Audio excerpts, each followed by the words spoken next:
बिस्मिल्लाहिर्रहमानिर्रहीम। अस्सलाम वालेकुम। आज 23 अगस्त बरोज़ हफ्ता हम बात करेंगे दो अहम केसेस के हवाले से। पाकिस्तान तहरीक इंसाफ को गिराने के लिए पीपल्स पार्टी और नून लीग इकट्ठा इलेक्शन लड़ने जा रहे हैं पंजाब में।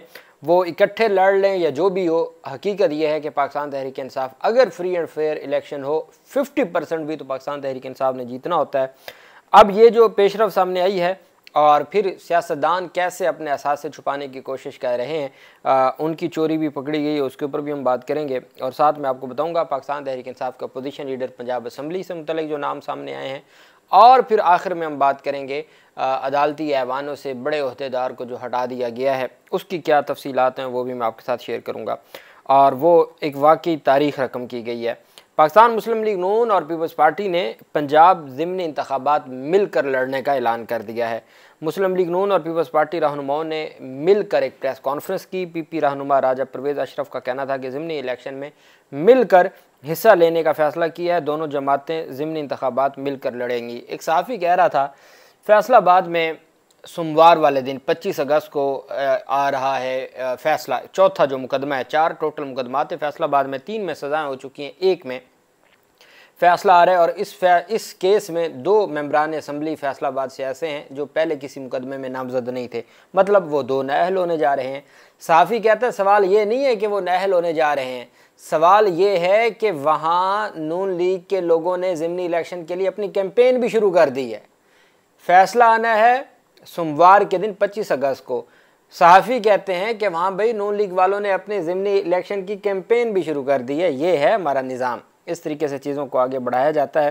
खैर, पीपल्स पार्टी और नून लीग के वफद का खैर मकदम, मुस्लिम लीग नून के वफद का खैर मकदम करते हैं। ज़िमनी इलेक्शन में तयशुदा फार्मूले के तहत हिस्सा लेंगे और खुश असलूबी के साथ मामलात को हतमी शक्ल दी गई है।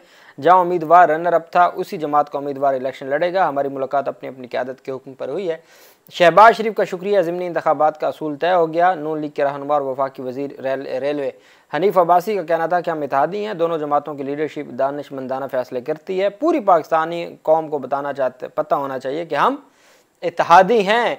ये कौन जो राजा परवेज़ अशरफ और हनीफ अब्बासी, उन्होंने प्रेस कॉन्फ्रेंस करते हुए कहा पता होना चाहिए पाकिस्तानियों, आपको भी मालूम होना चाहिए। चूँकि पीपल्स पार्टी कहती है जी कि हमारा क्या है जी, हम तो हुकूमत में नहीं है। कहते हैं पता होना चाहिए आपको कि हम इत्तेहादी हैं, हमारी लीडरशिप यही बताती है कि हम इत्तेहादी हैं। उनका कहना था कि खैबर पख्तूनख्वा के सैलाब मुतासरीन के लिए हम दुआ गो हैं। अच्छी बात है, चलें दुआ तो कर ही रहे हैं ना। सियासतदान भी असास से छुपाने के लिए कोशां हैं। पीपल्स पार्टी के अरकान की कानून साजी की कोशिश। पीपल्स पार्टी की शाजिया मरी और सैयद नवीद कमर की जानिब से बिल लाया गया जो अरकान पार्लियामेंट के असासों की राजदारी का मुतालबा करता है। अब आप और क्या जो भुट्टो की लिगेसी है उससे आप क्या उम्मीद रख सकते हैं।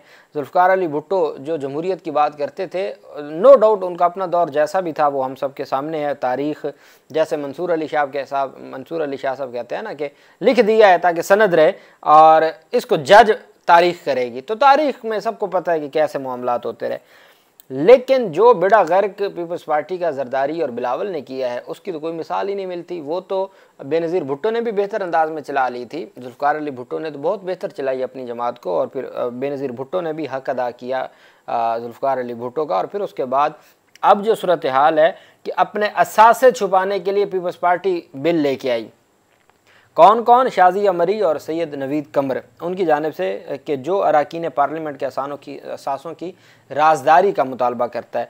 बिल पर कौमी असम्बली की कायमा कमेटी बराए पार्लिमानी अमूर में बहस हुई मगर नून लीग और PTI के अरकान की मुखालफत की वजह से उस पर कोई इत्तफाक की राय ना हो पाया। मौजूदा कानून के तहत कौमी असम्बली, सेनेट और तमाम सूबाई असम्बलियों के अरकान हर बरस 31 दिसंबर तक इलेक्शन कमीशन में अपनी शरीक हयात और डिपेंडेंट बच्चों के असासाजात और वाजबात की स्टेटमेंट जमा कराने के पाबंद हैं। इलेक्शंस एक्ट का सेक्शन 138 पाबंद करता है, इलेक्शन कमीशन को पाबंद करता है कि वो सरकारी गज़ट में अरकान पार्लियामेंट की इन डिक्लेरेशंस को शाये करें। उस सेक्शन 138 में ये तब्दीली करना चाहते थे ताकि उसमें तब्दीली ला के ये हर सूरत अपने आप को महफूज करना चाहते थे, असासे अपने बचाना चाहते थे। लेकिन बचाना मुश्किल हो गया और पाकिस्तान तहरीक इंसाफ ने बड़े तगड़े तरीके से उसके ऊपर एहतजाज किया। फिर नून लीग की जानिब से भी कोई सपोर्ट ना किया गया जिसकी वजह से पीपल्स पार्टी का ये जो बिल है ये नाकाम हो गया। अपोजिशन लीडर के लिए, अपोजिशन लीडर पंजाब असम्बली, चूँकि जो आपकी कौमी असम्बली है वहाँ महमूद अचकज़ई का नाम इमरान खान दे चुके हैं, कोई और डिस्कशन नहीं है, कोई और उसके ऊपर इफ़ एंड बट नहीं हो सकती। पाकिस्तान तहरीक इंसाफ की जो सियासी जमात, सियासी पार्टी है, बातचीत हुई है उसमें और कई लोगों को तकलीफ़ भी थी, लेकिन इमरान खान, पाकिस्तान तहरीक इंसाफ में जो सोल अथॉरिटी है वो इमरान खान है। जब इमरान खान की जानिब से महमूद अचकज़ई का, और बड़ा सोच समझ के उन्होंने नाम दिया, उनको पता है इस वक्त क्या सूरत हाल है और किस तरीके से अपोजिशन के साथ क्या कुछ हो रहा है, और अपने लोगों का, वो जिसको बनाएंगे उसको नाअहल करार दे दिया जाएगा, उसके खिलाफ ही कार्रवाई होगी। तो फिर उन्होंने कहा कि चलें, फिर हम क्यों, एक अपोजिशन इत्तेहाद बना है ना, तो फिर इनके कंधे पे डालें। इमरान खान को अपोजिशन लीडर पंजाब के लिए 5 अफराद के नाम अरसाल किए गए, चूँकि पंजाब सेनेट के लिए आज़म सवाती, कौमी असम्बली के लिए महमूद अचकज़ई और पंजाब असम्बली के लिए 5 नाम मांगे थे इमरान खान ने। 5 नाम अरसाल कर दिए गए हैं पाकिस्तान तहरीक इंसाफ की कमेटी की जानिब से। सियासी कमेटी ने अपोजिशन लीडर पंजाब के लिए मोइन रियाज कुरैशी, एक बड़ा तगड़ा नाम है, और मेरे ख्याल में तो ये ऐसे ही लोग आपकी जो मामलात हैं उसको चला सकते हैं। अच्छा, मोइन रियाज कुरैशी, अली इम्तियाज़ वड़ाइच, एजाज शफ़ी, शेख इम्तियाज़ और राना शहबाज के नाम दिए हैं। इमरान खान इन 5 नामों में से किसी एक का नाम अपोजिशन लीडर पंजाब असम्बली के लिए तजवीज़ करेंगे। आइंदा पंजाब असम्बली के इजलास से पहले PTI को अपना अपोजिशन लीडर नामजद करना होगा।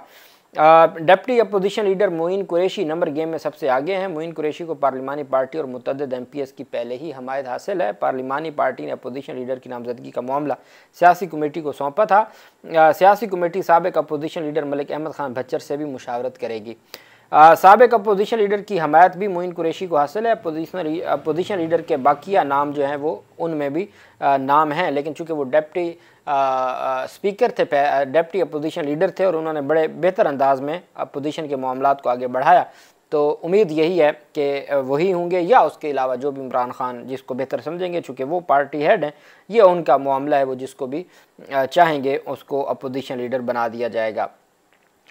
एक बड़ा वाक़या सामने आया था, deputy attorney general of Pakistan, उनकी अहलिया और उनकी अहलिया की बहन ने सरेआम कुछ ख़वातीन को मारा पीटा था। ये कोई हफ्ता 10 दिन पहले का वक़ूआ है। कैंट पुलिस मुल्तान ने मुल्ज़मान को गिरफ़्तार किया, जिसके बाद फिर उनकी ज़मानत मंजूर हो गई थी। Deputy attorney general of Pakistan की अहलिया ने मुल्तान में मोटरसाइकिल सवार खातून और उनकी बेटी को तशद्दुद का निशाना बनाया, जिसकी वीडियो वायरल हो गई थी। आपके इल्म में है, आपने सोशल मीडिया के ऊपर देखी होगी। सोशल मीडिया पर एक खातून ये सोशल मीडिया भी एक ब्लेसिंग है, इसी वजह से तो तकलीफ़ है सुहेल वड़ैत से लेके हर जज से लेके हर इदारे तक और हर अफसर तक सोशल मीडिया। ये सोशल मीडिया ना होता तो ये जो अफसरान के ख़िलाफ़ कार्रवाई होती है, क्या ये मुमकिन थी? कभी नहीं थी। अभी पाकपतन में जो खातून को थप्पड़ मारने का वाक़या एक पुलिस अफसर की जानिब से, वो 2-3 महीने पहले की वीडियो थी। कार्रवाई तब हुई जब सोशल मीडिया पर वायरल हुई।